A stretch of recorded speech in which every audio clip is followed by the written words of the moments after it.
I'm the human prop, just so you know. That's all right. Whoop. G'day everybody. Use the microphone. See, that's why I'm here. Microphone. There you go. Yes, Alan. Yeah, there you go. Yeah. Yeah, now you're good. Yeah. All right, Allan Cooper, Executive Vice President, Reviver Auto. It's all about digital license plates. And everything evolves, right? Everything has moved forward. There's one thing on a vehicle that hasn't, and the license plate's 125 years old. And like so many things that have moved through, think about books. They're not 100 years old, they're centuries old. But what happened a few years ago? We got a digital book, Kindle. Did everybody move over to it immediately? No. Phones, well over 100 years ago. It took a long time for the advancement on that. Still connected through cable, through wires, everything else. The next thing that happened, digital phones. That's not really a digital phone, it's a smartphone, but you get the picture here is that everything continued to move forward. The license plate, that's a genuine Arizona. It's got the bull on it, whatever it was for back then. Just like this one here. Let me just hold that for you. Vanna, please. Yeah. Brianna. Thank you. Sean, is that your family emblem there from Arizona, Sean? The bull? What is that? Yeah, there's a lot of bull going around. So, Yeah, you know, exactly. I was just thinking. That's why I had to find it last night, but that's real. That's from Detroit. It is. Doesn't look much different to what we have today, right? 1917. It's white, blue, you know, wherever you are, a lot of colors on it. Does that say Aussie mate? It actually does say Aussie, mate. Very good. It's real. It's awesome. Should be on a car, shouldn't it? But there it is. That's the digital license plate. So a little bit of background on the company, the legislation, its placement in the dealer market, which is our sales channel. So Neville Boston was the founder of the company along with one of his other partners, and they were working with the DMV in California to build out a better UI for the consumer to register their vehicles online. And this was starting in 2009. Through that process, they went, well, why can't we have a digital license plate? Why do we have something as ugly as this that goes on a $20,000 car or a $200,000 car? It's a piece of tin. It can be ripped off the car really easily. You've got to put all those ugly stickers up here in California, different colors. Looks like a Christmas tree. And when you look at vehicles and their build, their colors, 80% of all vehicles on the road are white to black and every shade in between. So how this looks on a vehicle, you've got to put a mindset here of this just looks incredibly smooth, sexy. It looks like it's part of the aesthetic design of the vehicle. So going further through the legislation, though, is that they worked with DMV, law enforcement agencies, every single one of them in California, the Department of Transport, to build out the plate and the requirements that were needed. So it met all of the security issues, hacking issues, weather testing, you name it, it passed it. And then we went into a pilot stage, which is what we have in California. It's beyond that, actually. We're selling them through dealers. Galpin, and that's why Brian is here. They're first in the world with pretty much everything that's been... I'm here for the wine, just so you know. Yeah. Well, you know, you shouldn't tell people about that sort of problem. But, you know, first with sunroofs, first with leasing for consumers, really saw the vision of what this was about. So going back to this here, the legislation was passed in California. It took 8 years. So you know how hard it is to get something done here. Texas, Florida, and Arizona have all passed legislation. We start to sell plates in Arizona in August. Washington State. Over the next 6 months, we will have 3, 4, maybe 5 states across the country, which I can talk about later. And by 2020, we'll have probably 80% of all vehicles sold in the country with 20 states with legislation passed. We're at AMVA, which is the American Association of Motor Vehicle Administrators. Every state that attended, which was all of them, wanted to engage with conversations and talk to that. So I'm going to hand it over to Brian to have a little bit of a conversation here about your experience plates and from the consumer side. Sure, I think we have a couple more pictures there. You want to hit Yes, that? we do. All right. Yes, you do. So we actually started installing these. Well, first let me say this. Alan is probably the most persistent salesperson I've ever met and the most connected. You've heard of 6 degrees of separation. He has about 6 feet of separation of almost anybody you'd ever want to know. But he came to me through another friend, Curtis DeGroat. Some of you may know with Stream Marketing. Anyway, and he first brought this, and of course I had to think of it as a salesperson and a customer. And it's, gee, well, why would you need something like a digital plate? The old ones work pretty well. But then, of course, there's a lot of analogies in life to, we were doing just fine, and then all of a sudden the world changed, from newspapers and magazines, even telephones. I remember reading a story about Alexander Graham Bell trying to sell the telephone, and he was running into resistance because he said, well, I like to look at people when I talk to them. Why would we need a phone? And on top of that, people are just going to be calling people from the house, and maybe the phone would be great for business, but we don't, it's a social problem. So there's always the naysayers. But when people started seeing the license plates on my desk, I could see people lighting up. And going back to the salespeople, the questions that they had, thinking of little Billy. See, I told you it's little Billy for Cassie. And what they would say is, why do I need it?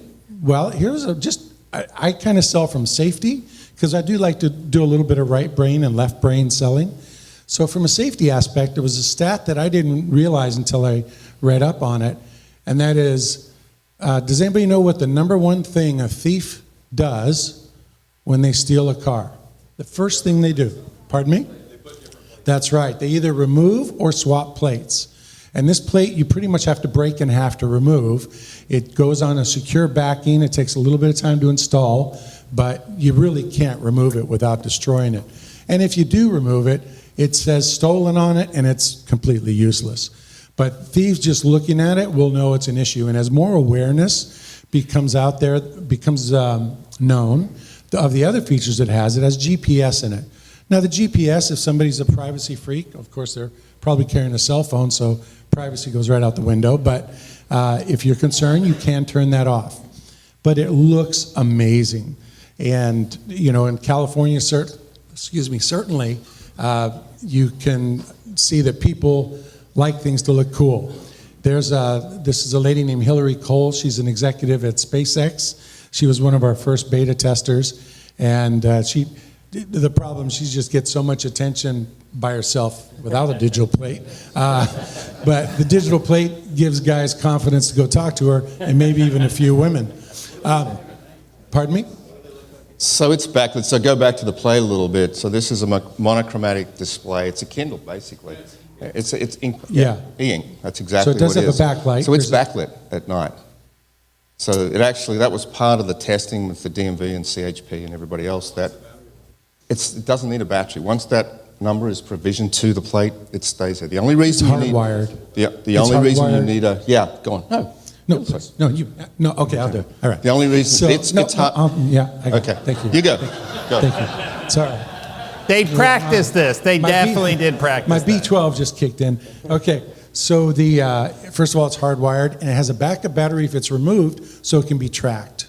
So that's pretty slick, and the backup battery lasts 3 months. From a dealer's perspective, again, one of the images that the dealer will have in their plates is your normal plates that you would have in.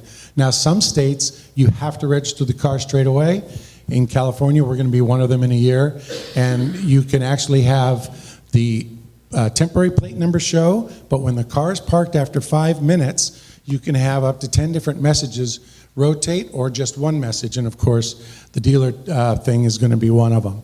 So it's pretty darn slick. A couple other features. It has it'll integrate with smart parking meters. So if you pull up to a parking space in one of the newer communities, it'll automatically pay the parking meter, and it'll alert you if you're expired, you need to re-up it. So that's pretty slick. Toll roads, it'll automatically pay for the certain areas that are high-tech enough to recognize the plate, and a couple other things coming in the future where people could potentially earn advertising income like 10, 20 cents a day to have Dunkin' Donuts on the plate when the car's parked. The plate does not show anything but the license plate until the car's parked for over 5 minutes. So we won't be trying to read plates while we're driving and read someone's story. But you can put your personal company there, logo, John's Carpenter Service, real estate agents, well, anything you want to promote that is not inappropriate, but pretty doggone slick. You got a question? Is there an RFID tag in there? Yeah, exactly. So we've got the toll companies, we've got the police, same thing. They're going away from ELP readers to RFID readers because they can't see. 40% of their images they take photos they can't see. So, and the way this is affixed to the car, which you didn't really see there, but so there's essentially take that but cut it out. It's a backing plate. It goes onto the vehicle. Then the plate itself anchors in, closes, and you have two proprietary screws that fasten lock it in. So when Brian says to take it off, yeah, you'd have to destroy it, but before you destroy the plate, you're destroying the car before this comes off. Yeah. So what? Question. Of the dealers here in the room, if this was available in your state, would you sign up? Raise your hand. There we go. Great question. You probably are wondering how little it costs, right? So $699 is retail, and it's for some they may say, well, gee, that kind of sounds like a lot of money, but let's recognize we sell a lot of products when we sell a car, and often many for significantly more for cosmetic purposes, and this actually truly is a safety item. There is geofencing, we forgot to mention that. So geofencing, yeah. Pretty much it solves a lot of problems that people are paying for with other devices without having something as cool as So there's only a couple of license dealers plate. that, we're minus 40 to 80 degrees C, IP66 rating, Gorilla Glass. I mean, everything has had to be met with everybody's security issues. And does the DMV, can we, I'm not sure if this is, you can answer this, but is the state doing it because they get rev share as Nope. well? No, this was all built out as a solution to enhance the industry, the ease of use for consumers. But the DMV, their side of it, just in California, they spend $20 million in envelopes that go out. Forget about everything else that's out there. Can you connect that to your social media? So if you've been out like drinking, you post a picture to help the cops out? It's, Yeah, I mean, there's even talks Kevin, about... you can do that. if you'd Like to. drunk. I am drunk, like change your plate. A little bit more about the company here, just, from our investment side and the board members. John Thompson, the chairman of Microsoft, was one of the founding investors, still on our board, reinvested. Stephen Polk from RL Polk. Ken Denman. Ken was the gentleman that sold his facial recognition company to Apple. Ernst Lieb, ex-CEO, Mercedes-Benz, and then there's a number of other people. There's a couple of auto guys, I'm one of them. The rest are from the industry, from an IP side, technology, building companies. It's really well founded. We've got deep roots into the industry. California's the launch state. We trickle into Texas and Florida later in the year. Arizona come August. Got 100,000 plates that we have available in California for this year.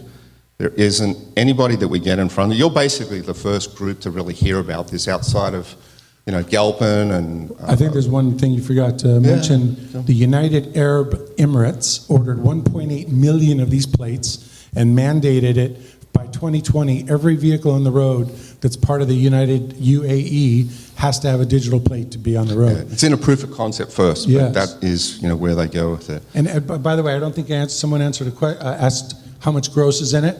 And, I think there's a volume-based deal, but the bottom line is $400. And there is a monthly connectivity fee. You pay 3 years in advance. Without GPS, it's $189 for 3 years of connectivity, $279 including GPS and full geofencing. If you want a big fact sheet, if you go to galpin.com, under parts and service, we have a link that's a whole fact sheet about it.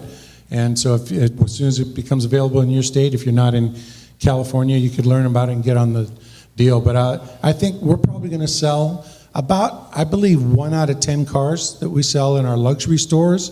The commercial aspects are huge. We're getting a lot of interest from fleets. One of the challenges fleets have is just getting the sticker on their license plate. Matter of fact, I tell you a cute little, well, cute for me, but not for Scott Painter. Scott Painter with Fair bought Uber Exchange. He bought all the leases from there. And it included 25,000 vehicles. Over 5,000 vehicles, they either couldn't find or the registration, they were impounded because the drivers were not responsible enough to put the registration stickers on. But if you have a commercial fleet of trucks, 20, 30, whatever, You can track them, you can put them under a dealer portal, and the registration's automatic, so you don't have the expense of getting non-compliant vehicles on the road with expired tags. I think the one thing to talk about there that we haven't touched on yet, as time compressing here doesn't let us get to everything, but the owner of the plate has control of the images and the data. We don't touch data, DMV doesn't touch data, no one is touching that data. It all resides with the owner if they want it. You have a dashboard, mobile app that you control what is on that plate. When you pay online, you re-register, then that's what the tags will flick over to. Think of that for when Brian's talking about from a commercial aspect, or the big fleet management companies, where they might have, I won't mention the name of one, but they've got 300 people in a bunker in the middle of the country that does all of their registration for about 1.2 million cars. You could replace, shouldn't say that, reallocation of resources. You can have just a handful of people that handle all of that registration, not just from a time aspect, the financial aspect, but location of vehicles as they cross state lines. We can sell plates here in California and they can drive around the country. It operates exactly as a current license plate. It's only if you're going to reside in a state for 6 months that you would then have to take it off and put on a regular plate because of the legislation there. But this is moving through quickly.